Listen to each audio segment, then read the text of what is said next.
आज हम करेंगे धर्मवीर भारती जी की कविता जो कनुप्रिया से ली गई है और उसका नाम है विप्रलब्धा। विप्रलब्धा अर्थात एक ऐसी नायिका जो अपने प्रेमी से बिछुड़ गई हो। मुझे लगता है प्रेम का अगर हम नाम लेते हैं और इतिहास में झांकते हैं तो शायद राधा से बड़ी प्रेमिका हमें कोई भी दिखाई नहीं देती। कवि का नाम है कनुप्रिया, कनु कान्हा, प्रिया जो उसे बहुत प्यारी है। तो राधा का प्यार है वो कृष्ण के जाने के बाद कैसा महसूस करती है। देखो, इतिहास बदलता है, वक्त बदलता है, पात्र बदलते हैं तो विचार भी बदलते हैं। लेकिन यहाँ पर पात्र वही है, लेकिन समय के साथ साथ जैसे जैसे वक्त बदला है वैसे वैसे हमारे इतिहास का पात्र भी बदला है। अब देखो कि राधा का प्यार, कृष्ण का प्यार तो सूरदास भी वर्णन करते हैं, जिसमें राधा सब कुछ अर्पित करते हैं। मीरा भी राधा बनकर कृष्ण को पुकारती है और यही कहती है कि तुम जो दोगे वही पहन लूंगी, जो दोगे वही खा लूंगी, जहां बैठाओगे वहीं बैठ जाऊंगी। लेकिन करुण प्रिया की राधा कृष्ण से प्रश्न करती है कि तुम कौन हो, मैं कौन हूं, हम कैसे। एक दार्शनिक पृष्ठभूमि है, मतलब नारी की संचेतना का विकास है कि वो केवल विरह में रुदन नहीं चाह रही, वो कुछ और सोचना चाहती है, क्या विचार करती है, वो कैसी है, क्या है, क्यों है। और जब वो कृष्ण के साथ थी तो कैसी थी, कैसा महसूस करती थी, और आज वैसा महसूस क्यों नहीं कर पा रही है। ऐसा क्या है जो चला गया, ऐसा क्या था जो उसे प्राप्त हुआ था, जो उसके अंदर गुमान, गर्व और अपनत्व का एहसास बढ़ता था। तो आज हम देखते हैं कविता विप्रलब्धा। क्या कहती है? बुझी हुई राख, टूटे हुए गीत, डूबे हुए चांद। बुझी हुई राख, टूटे हुए गीत, डूबे हुए चांद, रीते हुए पात्र, बीते हुए क्षण सा मेरा यह जिस्म। इस कविता को पढ़कर आपको एक आधुनिक बोध का एहसास होता है कि पहले तक प्यार क्या था। प्यार आत्मा से होता था। वक्त बदला, प्यार दिल से होने लगा। वक्त और बदला, प्यार केवल प्यार रहा। वक्त और बदला, प्यार केवल जिस्म तक सीमित हो गया। एक शब्द जो धर्मवीर भारती जी हमें यहाँ देते हैं, मेरा ये जिस्म घायल और कुछ नहीं हुआ। आत्मा भी नहीं हुई, दिल भी नहीं हुआ, दिमाग भी नहीं हुआ। घायल होती है सिर्फ व्यक्ति की देह, उसका जिस्म। कहती है कैसा है मेरा ये जिस्म अब तुम्हारे जाने के बाद? बुझी हुई राख। वो राख, वो आग जो कभी प्रज्वलित रही होगी, आज केवल राख की तरह है, जो अपनी उपयोगिता केवल इतनी ही बना पाती है कि शायद किसी को जीवन दे पाए। फिर कहती है टूटे हुए गीत सा, जिसे कोई सुनना बर्दाश्त नहीं करता, क्योंकि बेसुरा गीत तो कोई नहीं सुनता, बेताला भी कोई नहीं सुनता। तो कहती है डूबे हुए चांद सा। डूब चुका है, अमावस्या, चांद तो है पर अमावस्या का चांद है, जो न किसी को रोशनी दे पाता है, न किसी को प्रेम का एहसास दे पाता है। रीते हुए पात्र, खाली हो चुका है पात्र, कुछ भी नहीं है उसमें, हम लुढ़का देते हैं। बीते हुए क्षण सा, वो वक्त जो हमारे हाथ से फिसल जाता है। कितना भी सोच लें, कितना भी अपने अंदर मनन कर लें, पर बीता हुआ पल कभी लौट कर नहीं आता। क्या कहती है? बीते हुए क्षण सा मेरा ये जिस्म, मेरा ये शरीर। अब जहां तक वो कहता है बुझी हुई राख, टूटे हुए गीत, डूबे हुए चांद, रीते हुए पात्र, बीते हुए क्षण सा मेरा ये जिस्म। उपमा, उपमान लेता है इनके साथ कि मेरा ये जिस्म अब कुछ नहीं रहा, बेकार हो गया है। कैसा कैसा? खाली पात्र जैसा, बीते हुए क्षण जैसा, बुझी हुई राख जैसा, टूटे हुए गीत जैसा और डूबे हुए चांद जैसा, जो हैं तो सही पर अपनी इयत्ता को खो बैठे। क्या था ये जिस्म? इसके गुण पहले क्या थे? कहता है कल तक जो जादू था, सूरज था, वेग था तुम्हारे अश्लेष में, आज वे जूड़े से गिरे हुए बेले सा टूटा है, मलान है, दुगना सुनसान है, बीते हुए उत्सव सा, उठे हुए मेले सा मेरा ये जिस्म। तो कवि क्या कहता है? कहता है कल जो तक जो जादू था, कल अतीत में, अतीत क्या था? जब वो कृष्ण के साथ थी, जब उसका प्रेमी उसके साथ था और वो उस प्रेम के एहसास को जी पा रही थी, तो कैसी थी? जादू था उसके अंदर, सब कुछ आकर्षित कर पाने की, सब कुछ कर पाने की क्षमता थी। सूरज था, प्रकाश का उद्दीप्त नक्षत्र था वो। क्या कहती, वेग था, गति थी, चंचलता थी, जिंदगी को जीने का एक शौक था, एक उत्साह था। कब? तुम्हारे अश्लेष में, जब ये जिस्म तुम्हारे आलिंगन में था। कहती है, पर आज जब ना तुम्हारा आलिंगन है, ना तुम हो, ना तुम्हारा प्रेम है, ना तुम्हारी समीपता का एहसास है। कहती है, आज क्या है? आज वे जूड़े से गिरे हुए बेले सा टूटा है, मलान है, जूड़े से गिरे हुए बेले सा। जब कभी गजरा खरीदा जाता है, कितनी खुशबू होती है उसमें, कितना संभाल के रखते हो उसे आप फ्रिज में, कभी कपड़े में लपेट कर कि ओहो कहीं मुरझा नहीं जाए। लेकिन जब वो बेले से उतर जाता है, जूड़े से उतर जाता है, मुरझा जाता है, खुशबू खत्म हो जाती है, शायद वह सुगंध दुर्गंध में बदल जाती है और हम उसे उठाकर अपने घर के कूड़ेदान में डाल देते हैं। वो कहती है, मेरा ये जिस्म आज टूटा है, टूट चुका है उस बेले सा जो अपने जूड़े से उतर चुका है, मलान है, मेला है, दुगना सुनसान है, दुगना दो गुना सुनसान है। कैसा, किस तरह का सुनसान है? कहती है, बीते हुए उत्सव सा, उठे हुए मेले सा। अब देखो, एक दिन है, एक सुबह है जो रोज होती है ना? कोई फर्क नहीं पड़ता, सुबह हुई, तुम रोज सुबह उठे, रोज की तरह उठे, तुमने अपना शौच कार्य किया, स्नान किया, साधना की, व्यायाम किया, भ्रमण किया, उसके बाद घर लौटे, खाया पिया, साधारण सा दिन है, अपनी शुरुआत से शुरू हो गया।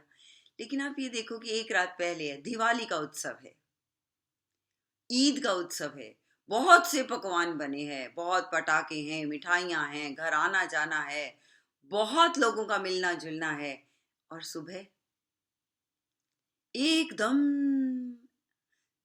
सड़क है तो सिर्फ पटाखों के छोटे छोटे टुकड़ों से भरी पड़ी है, घर है तो छुट छुट छुट छुट चीजें बिखरी पड़ी हैं। पर ऐसा लगता है जैसे बहुत कुछ बीत गया हो।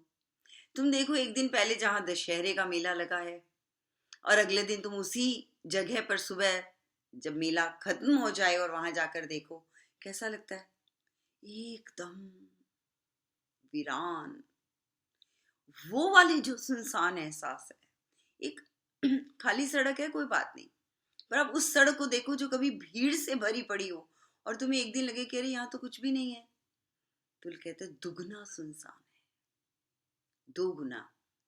मतलब एक सुनसान है, एक मेले के बाद का सुनसान है, जिसे आप महसूस कर सकते हो दशहरे के मेले के बाद उसी ग्राउंड में जाकर। एक दिन पहले जहां पर पीपनी बोली जाती है, बाजे बजाए जाते थे, उस दिन क्या है? झूठी हुई पतले हैं, मैल है। तुम देखो क्या, ओहो कल हम यहाँ घूम रहे थे। कहती है कुनुप्रिया, मेरा ये चश्मा। फिर आगे क्या कहती है, और ज्यादा दर्द देती है, महसूस करती है अपने आप में। कहती है, टूटे खंडहरों के उजाड़ अंतःपुर में छूटा हुआ एक साबित मणि जटित दर्पण सा, आधी रात दंश भरा बाहुहीन प्यासा सर पीला कसाव एक, जिसे जकड़ लेता है अपनी गुंजलक में। अब सिर्फ मैं हूं, ये तन है और याद। अब मैं क्या हूं?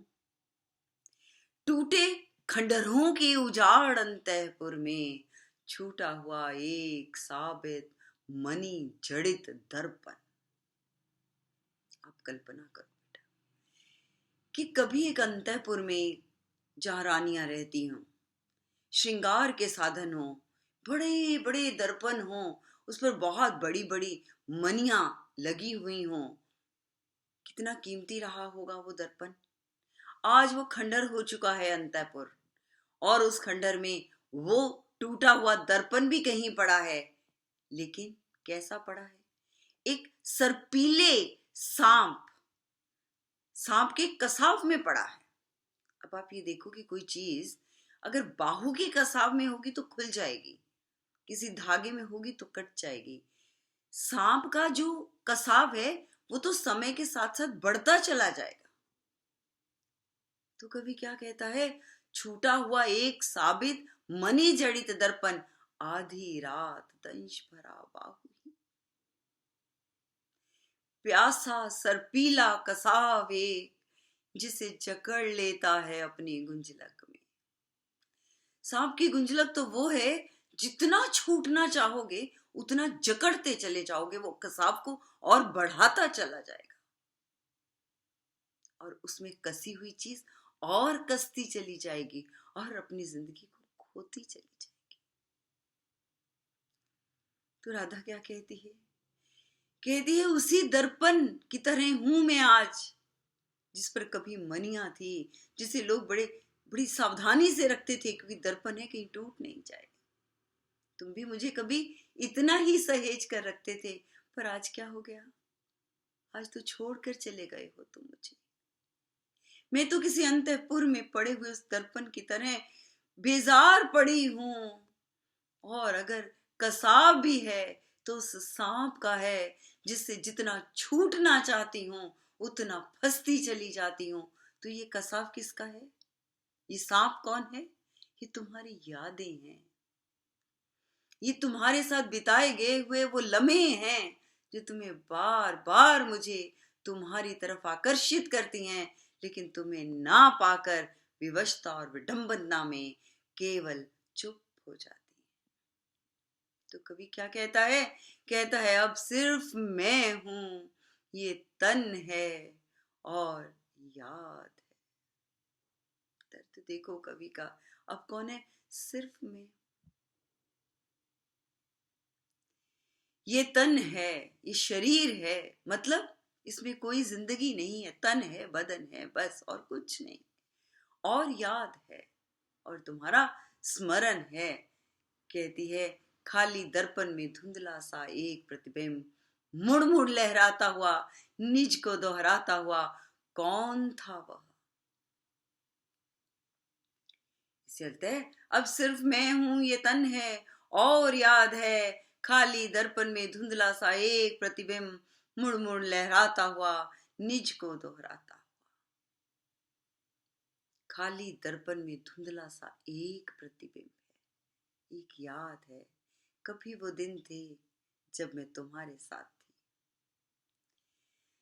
बार बार लहराता हुआ, बार बार तुम्हारी यादों को मेरे अंदर में ताजा करता हुआ, निज को दोहराता हुआ, उसी खुशी, उसी एहसास, उसी आत्मीयता को अपने ही अंदर आत्मसात करता हुआ, कौन था वह, ये है आज की राधा। ये प्रश्न करती है कृष्ण से, कौन था वह जिसने तुम्हारी बाहों के आवर्त में गरिमा से तन कर समय को ललकारा था, कौन था वह कनु। राधा तो आज भी जिंदा है, राधा तो आज भी बैठी है, राधा तो आज भी तुमसे प्यार करती है, पर वो कौन था उस दिन जिसने तुम्हारी बाहों में अब के आवर्त में गरिमा से तनकर समय को ललकारा था, कौन था वो कन्नू। मैं तो नहीं थी ना शायद, क्योंकि अगर वो मैं होती तो आज भी खुश होती ना। अगर वो मैं होती तो आज भी तुमसे प्यार करती होती। अगर मैं ही होती तो आज उदास नहीं होती।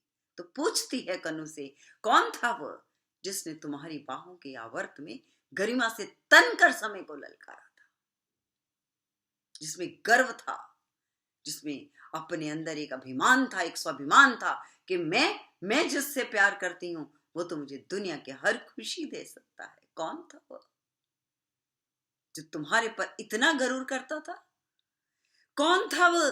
फिर पूछती है, कौन था वह जिसकी अलकों में जगत की समस्त गति बंद कर भी पराजित थी, कौन था वह कनु जिसकी अलकों में, बालों में, क्यों, क्योंकि उसे सहलाने वाले हाथ कौन थे, वो कनु के हाथ थे, वो कान्हा के हाथ थे, वो कृष्ण के हाथ थे जो समूची सृष्टि का सृजन कर रहा था।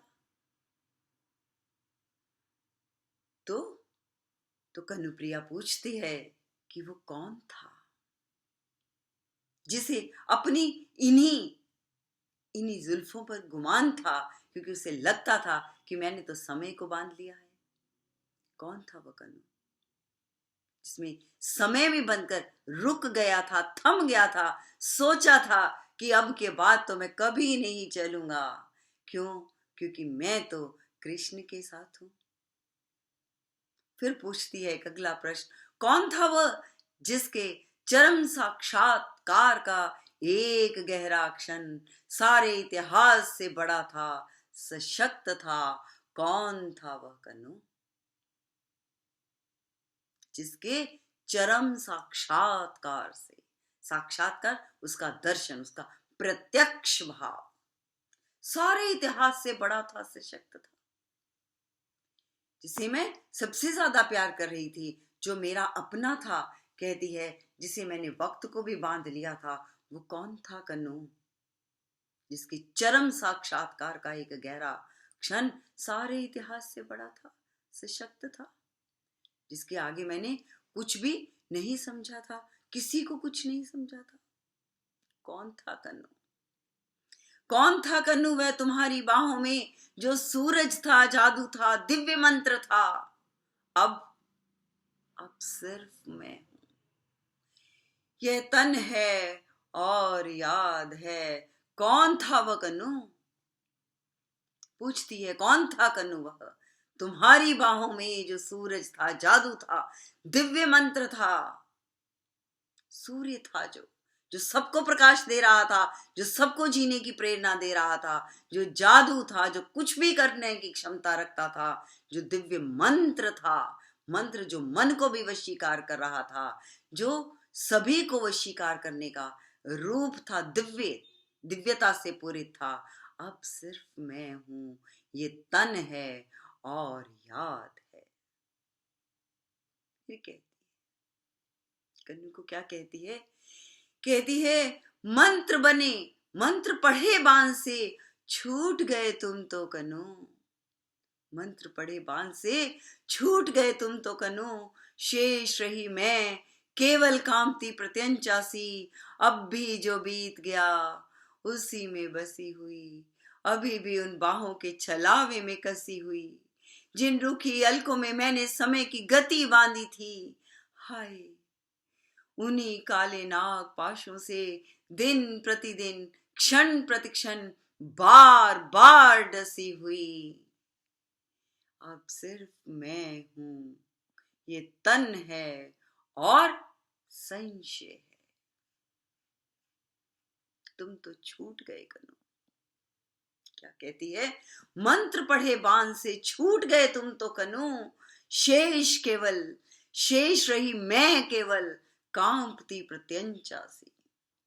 मंत्र पढ़े बाण से तुम तो छूट गए कन्नू। मंत्र पढ़े बाण से, मंत्र पढ़कर तुमने किसी बाण को छोड़ दिया तो किस एहसास से छोड़ दिया कि ये बाण अपना कार्य सिद्ध करके आएगा, प्रयोजन को करके लौट आएगा। छूट गए, चले गए अपने प्रयोजन सिद्धि के लिए तुम तो कन्नू, पर शेष रही मैं केवल कांपती प्रत्यंचा से। धनुष से जब बाण निकलता है तो प्रत्यंचा कांपती है, कांपती रह जाती है पीछे, बाण तो अपनी गति से निकल जाता है। तो कन्नू की प्रिया क्या कहती है? तो किस समाज को संबोधित है ये कविता कि पुरुष तो निकल जाता है उस प्रेम से, पीछे कौन रह जाता? रह जाती है स्त्री, रह जाती है भावना, रह जाती है वो भाव रह जाता है। कांपती प्रत्यंचा सी, अब भी जो बीत गया, अब भी जो बीत गया उसी में बसी हुई। स्त्री जो अपने प्यार को कभी नहीं भूल पाती, नारी एक ही बार प्यार करती है और समूचा जीवन उसी प्यार को समर्पित कर देती है। पुरुष तो छूट कर चला जाता है, मंत्र पढ़े बाण से तुम तो छूट गए कन्नू। अब भी उन बाहों के छलावे में कसी हुई, छलावे में, धोखे में कसी हुई, जिन रूखी अलकों में मैंने समय की गति बांधी थी, जिन रूखी अलकों में मैंने समय की गति बांधी थी, समय को ललकारा था। हाय, उन्हीं काले नागपाशों से दिन प्रतिदिन क्षण प्रति क्षण बार बार डसी हुई। बार बार मुझे लगता था शायद तुम लौट कर चले आओगे कन्नू, कभी तो तुम्हें भी मेरी याद आएगी। आज जब मैं तुम्हें इतना याद करती हूँ, लोग कहते हैं दिल को दिल से राह होती है, पर तुम तो कभी लौट कर नहीं आए कन्नू। मुझे लगता था इस प्रयोजन के बाद लौट आओगे, इस प्रयोजन के बाद लौट आओगे, शायद महाभारत के बाद तो जरूर लौट आओगे, क्योंकि धर्म युद्ध में तुम कामयाब हो चुके। पर तुम तो लौट कर नहीं आए कन्नू। मैं बार बार उसी छलावे के नाग पाशों में बंधी रही और बार बार डसी गई, बार बार चली गई कन्नू। अब सिर्फ मैं हूं, ये तन है और संशय है। मुझे शक है अब उस प्यार पर जिसे लोग कहते हैं कि ये जीवन है, जिसे लोग कहते हैं कि ये सर्वस्व है। अब तो मुझे संशय है कि वो जीवन देता भी है कि नहीं देता। तुम मुझसे सच्चा प्यार करते थे भी कि नहीं करते थे? क्या वो सिर्फ बातें थी? फिर क्या कहती है, बुझी हुई राख में छिपी हुई चिंगारी सा, रीते हुए पात्र की आखिरी बूंद सा, पाकर खो देने की व्यथा भरी गूंज सा, मेरा ये जिस्म।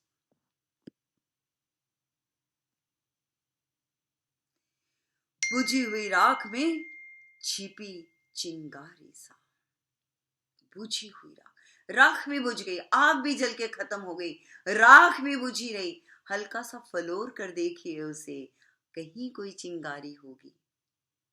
क्योंकि आज भी एक उस चिंगारी सी की उम्मीद है जो कभी फिर से एक मशाल में जल सकती है, जो फिर से एक अग्नि में जल सकती है। कवि कहता है कि बुझी हुई राख में छिपी चिंगारी सा, आज भी इंतजार है मुझे, शायद तुम लौट आओगे। रीते हुए पात्र की आखिरी बूंद सा, पीते हुए इंसान को देखना, वो आखिरी बूंद को भी ऐसे पिएगा, शायद शायद उसकी प्यास बुझ जाए, बस ये बूंद ही उसे जिंदगी दी जाए। रीते हुए पात्र की आखिरी बूंद सा, पाकर खो देने की व्यथा भरी गूंज सा, पाकर खो दे। एक चीज तुम्हारे पास नहीं है, कोई फर्क नहीं पड़ता ना, लेकिन वो चीज तुम्हें मिल जाए और फिर छिन जाए, देखो कितना दर्द होता है। एक माँ जिसके पास पुत्र नहीं है, कोई फर्क नहीं पड़ता, पर संतान के होकर उसका चला जाना, पूछ कर देखिए उस माँ से, उसे कितना दर्द होता है। प्रेमी ना हो तो कोई फर्क नहीं पड़ता, जिंदगी बहुत अच्छी चल जाती, पर प्रेम में बंधने के बाद प्रेम का अभाव हो जाए तो जीना बहुत मुश्किल हो जाता है। ये राधा से ज्यादा और कौन जानता है। तो कभी कहता है, रीते हुए पात्र की आखिरी बूंद सा, पाकर खो देने की व्यथा भरी गूंज सा, मेरा ये जिस्म। अब सिर्फ मैं, ये तन है और संशय है। यही है हमारी कविता विप्रलब्धा।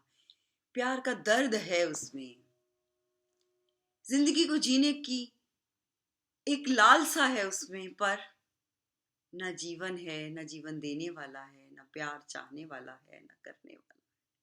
यही तो दर्द है, जिसे चाहा था वो कहाँ चला गया, किस अर्थ में चला गया। वो एक बहुत पुराना गीत है, वो कहती है नायिका, कहती है तेरी 2 टके आंधी नौकरी मेरा लाखों का सा बन जाए। तो विप्रलब्धा है, प्यार करती है अपने पात्र से, उसका जिस्म कैसा हो गया है, ये इसी कविता में वर्णित है। कनुप्रिया की विप्रलब्धा।